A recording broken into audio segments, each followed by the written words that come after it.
எல்லாருக்கும் வணக்கம். நாம் இன்னைக்கு ஐயனார் துணை சீரியலில் அடுத்து நடக்க போகிற சுவாரஸ்யமான நிகழ்வுகளை பார்க்க போகிறோம். நமக்கு ஏற்கனவே சோழனை பற்றி தெரிஞ்சிருந்தாலும் லாஸ்ட்டாக அவனோட தம்பி, நான் உங்களோட சோழனோட ஒவ்வொரு பொய்யா நான் உடைக்கிறேன்னு அவங்க அண்ணி நிலாவை கூப்பிட்டு போனாங்க. எடுத்ததும் சோழனை தான் கட்டுறாங்க. சோழன் அவர் வேலை பார்த்த அதே கடைக்கு போயிட்டு, எனக்கு இங்கே வேலை கொடுங்க அண்ணா, எனக்கு வேற எங்கேயும் வேலை கொடுக்க மாட்டுக்காங்க அப்படின்னு சொல்லி கெஞ்சுவார். அதுக்கு அவரும், இப்போ அந்த பொண்ணால் தானப்பா எனக்கு என் கடைக்கே பிரச்சனை வந்துச்சு, நான் எப்படி உன்னைய வேலைக்கு எடுத்துக்கிட முடியும், நான் உன்னைய மறுபடியும் வேலைக்கு வச்சா அந்த பொண்ணு வீட்டிலேருந்து மறுபடியும் பிரச்சனை பண்ணுவாங்க, அதனால் எனக்கு நீ வேலைக்கு வேண்டாம் அப்படின்னு சொல்லி பேசுவார். அதுக்கப்புறம் நம்ம சோழனை பற்றி தான் நமக்கு தெரியுமே. அவர் பொய்யா சொல்லுவார்ல, அதில் ஒரு பொய்யா இந்த மாதிரி என்னை நம்பி அந்த பொண்ணு வந்துடுச்சு, அந்த பொண்ணு பணக்கார வீட்டு பொண்ணு, அங்கே வசதியாக வாழ்ந்தது, ஆனாலும் எங்கள் கூட நல்லபடியாக வாழ்ந்துக்கிட்டு இருக்காங்க, அவங்களுக்கு ஒரு நல்ல வாழ்க்கை கொடுக்கணும், என்னை நம்பி அந்த பொண்ணு வந்துட்டா, அதனால் அவளுக்காக நான் எல்லாமே செய்யணும், வேற எங்கேயும் எனக்கு வேலை கிடைக்க மாட்டேங்குது அண்ணே, எனக்கு தயவு செஞ்சு வேலை கொடுங்க அப்படின்னு சொல்லி கெஞ்சி கொஞ்சி அந்த வேலையும் வாங்கிட்டாரு. அவரு சரிப்பா நாளையிலேருந்து வா அப்படின்னு சொல்லிட்டாங்க. அடுத்து நம்ம பல்லவனை தான் கட்டுறாங்க. பல்லவன் நிலாவை கூட்டிகிட்டு பாண்டியனோட கடைக்கு வர்றாங்க.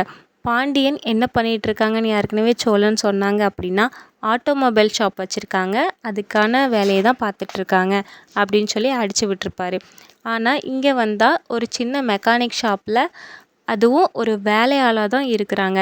இதை பார்த்தோன்னே நிலாவுக்கு ரொம்ப ஷாக் ஆகிடுச்சு. என்னடா என்னம்லாம் தான் அப்போது நிறைய பொய் சொல்லியிருக்கான் அப்படின்னு சொல்லி யோசிக்கிறாங்க. ஆனால் பாண்டியன் நிலாவை பார்த்த உடனே, வாங்க உட்காருங்க, ஏதாவது சாப்பிடுங்க அப்படின்னு சொல்லிட்டு போய் ஜூஸ் வடை எல்லாமே வாங்கிட்டு கொடுப்பாங்க. உடனே நிலாவை நீங்கள் சாப்பிடுங்க அப்படின்னு சொல்லி ரொம்ப நர்வஸாக இருப்பாங்க. ஏன்னா திடீர்னு வந்திருக்காங்களா, என்ன விஷயமா வந்தீங்க அப்படின்னதுக்கு, நான் சும்மா தான் பல்லவனோட காலேஜுக்கு போயிருந்தேன், அதனால் நான் அப்படியே உன்னையும் பார்க்கலான்னு வந்தோம், வேறு எந்த விஷயமும் இல்லை அப்படின்னு சொல்லிட்டு நிலா வீட்டுக்கு கிளம்பிடுவாங்க. நிலாவுக்கு விஷயம் தெரியவும் வீட்டுக்கு ரொம்ப கோபமாக உட்காந்துருப்பாங்க.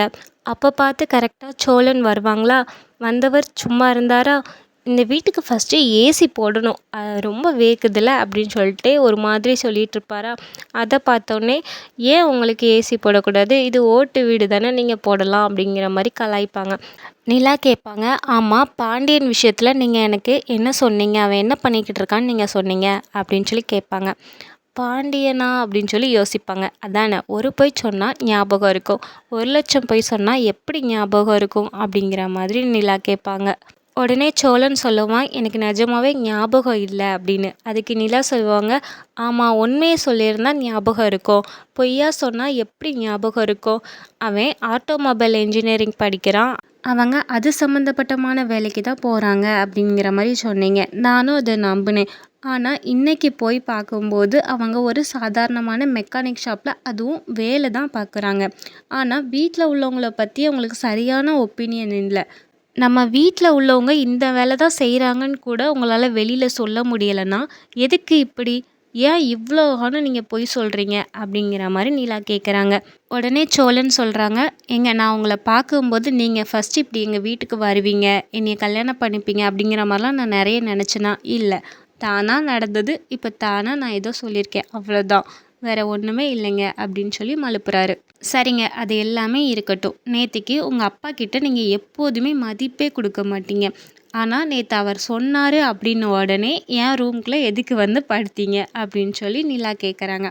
அதுக்கு சோழன் சொல்கிறாங்க, ஏன் அண்ணன் எனக்கு அண்ணனா இல்லை உங்களுக்கு அண்ணனானே தெரிய மாட்டுக்கு, தப்பித்தவறு என்னையும் ஒரு நாள் அண்ணன் கூப்பிட்றாதீங்க, அதான் நேற்று காப்பாற்றி கூட்டிகிட்டு வந்த மாதிரி அவன் என்னை வெளியில் கூட்டிகிட்டு வந்துட்டான்ல, அப்புறம் என்ன அப்படின்னு சொல்லி சொல்கிறாங்க. அதுக்கு நிலா சிரிக்கிறதோட இந்த கிளிப் முடிஞ்சது. நன்றி, மீண்டும் நாளை சந்திப்போம்.